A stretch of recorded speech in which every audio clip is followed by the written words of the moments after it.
I think you need to step back, reevaluate your cause, and take in consideration what the victims and what these people are going through. And I yield back my time. I see it has expired. Thank the gentleman from Pennsylvania. The chair will now recognize the gentleman from Georgia, Mr. Johnson.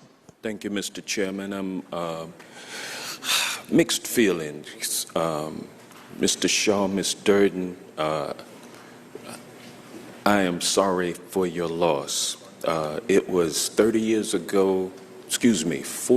ago on May 29th, 1973, that my sister was killed, murdered by a black guy. And I chose not to be angry or unforgiving about that to this day.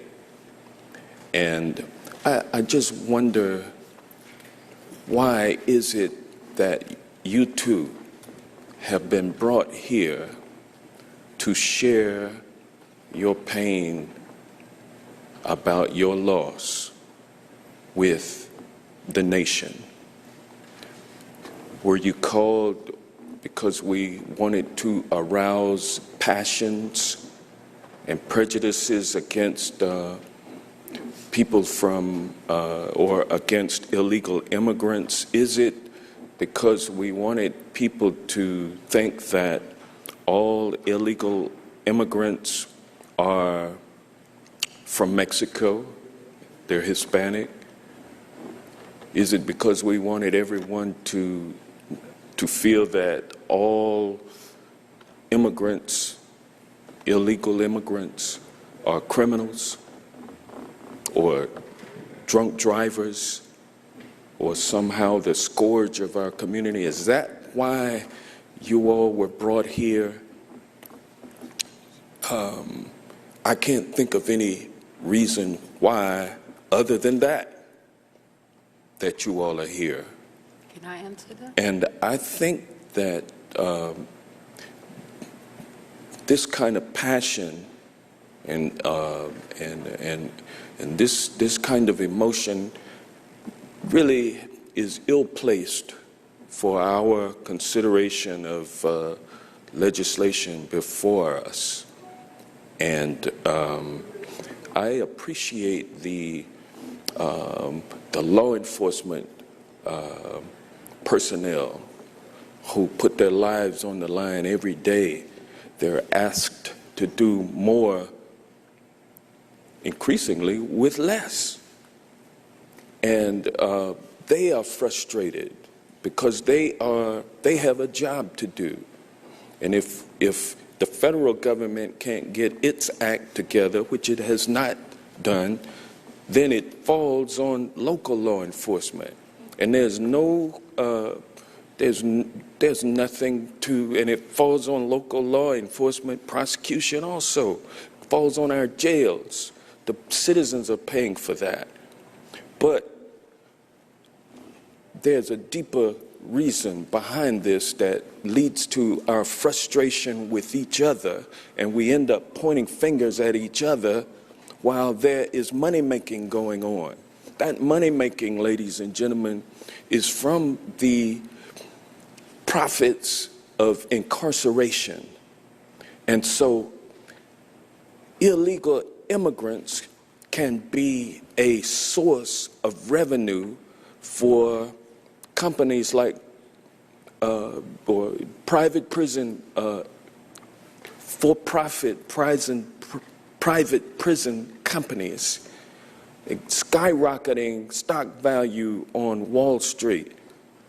Corrections Corporation of America, CEO Damon Henninger, back in the week of February 20th on a conference call to investors, assuring them that incarceration rates will remain high and immigration detention will be a strong source of business for the foreseeable future.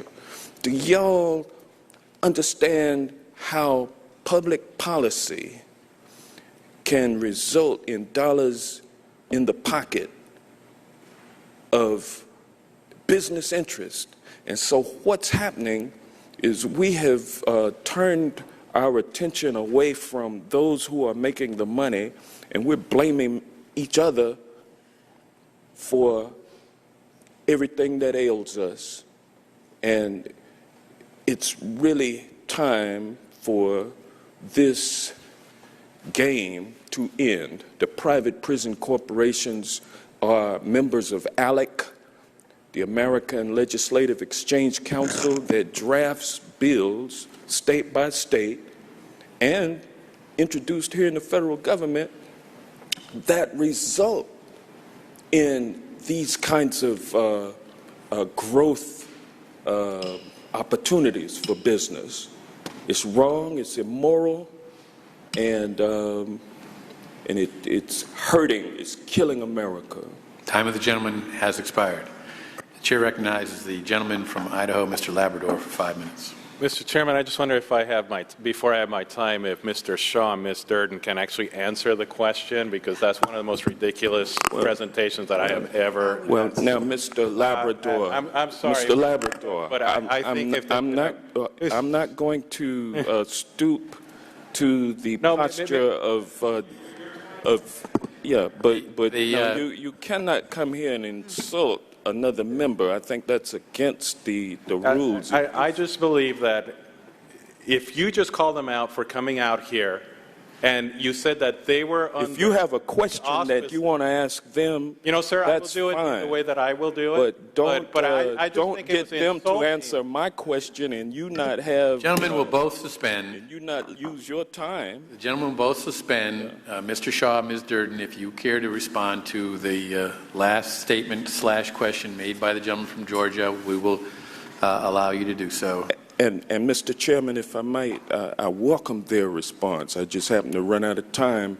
But because we are sticking to the time, I don't want to give Mr. Labrador 2 minutes of free time. We're going to give their time. We're going to give Mr. Shaw and Ms. Durden the time, and then we'll go to Mr. Labrador. But oh, okay. Well, then we can do it like that. I thought you were completing a statement. Apparently, you were completing a question. Either way, we'll let them that'll be fine. comment on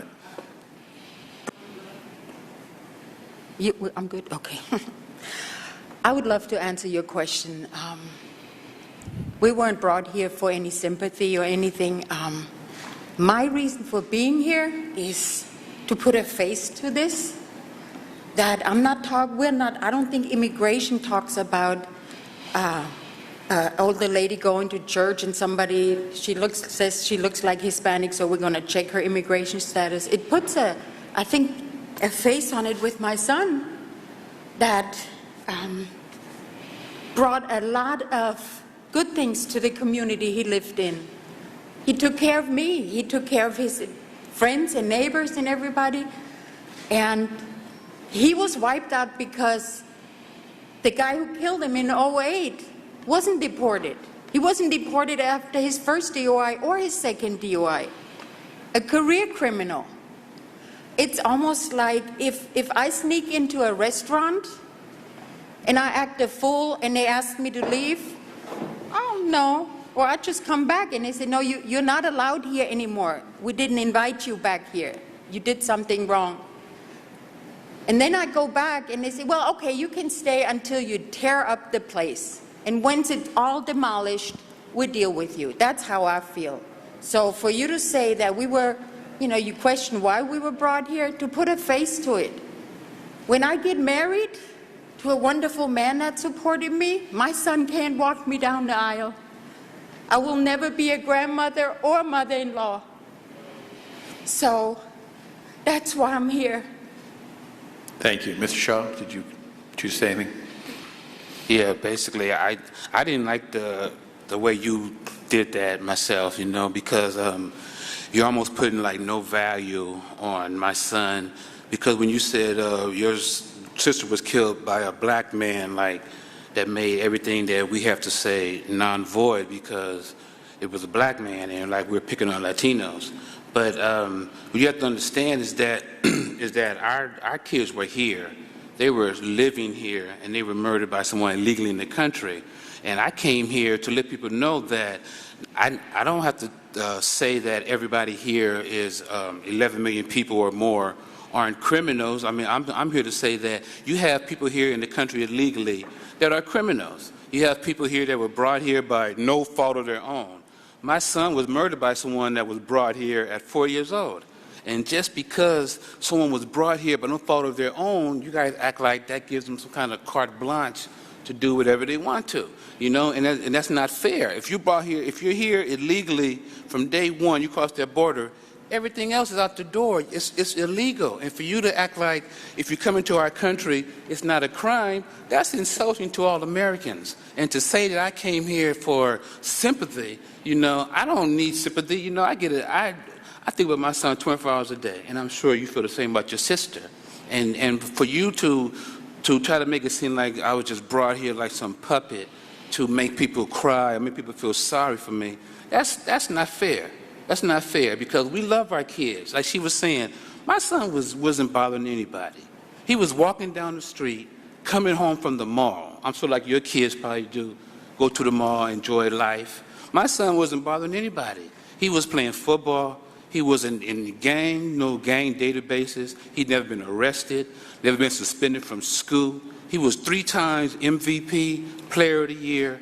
He was running track. He was getting ready to get a shot at going to the Olympics. You know, so for you to make it seem like that our families aren't important and we're brought here like, they brought us out here like to like we're puppets, you know, to make fun of us, that's insulting to me, you know. If you had that nonchalant attitude, it's not fair. The same way with the attorney and the other lady down on the end, same way. They never talk about the crimes and the criminals and the cemeteries full of dead people, you know, and they act like just because they're here to work that's some kind of honor. That's not an honor. You broke the law to come into this country. You know, you brought your kids over here. That's equivalent to human trafficking. You brought an infant that had no control of what they were doing to a foreign country illegally, and then raised them like that, and then you want us to feel like it's our fault because their mom and dad is here to work. Where's the criminal? Where's the criminality for the mother? Thank you, Mr. Shaw. Mr. Chairman, if I might offer my apology to both witnesses if I offended you. It was not my intent to do that, and certainly I'm a black guy, and I think the point that I was making with that was that I'm not turned against all black people, thinking that all black people are criminals, and I said that to demonstrate that point.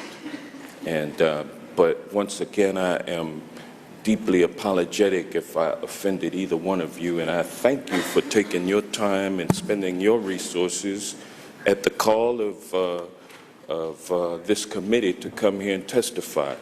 That's not your fault that you were called here, and so I appreciate both of you. Thank you. The chair now recognizes the gentleman from Idaho, Mr. Labrador, for 5 minutes. Mr. Chairman, I just want to first thank Ms.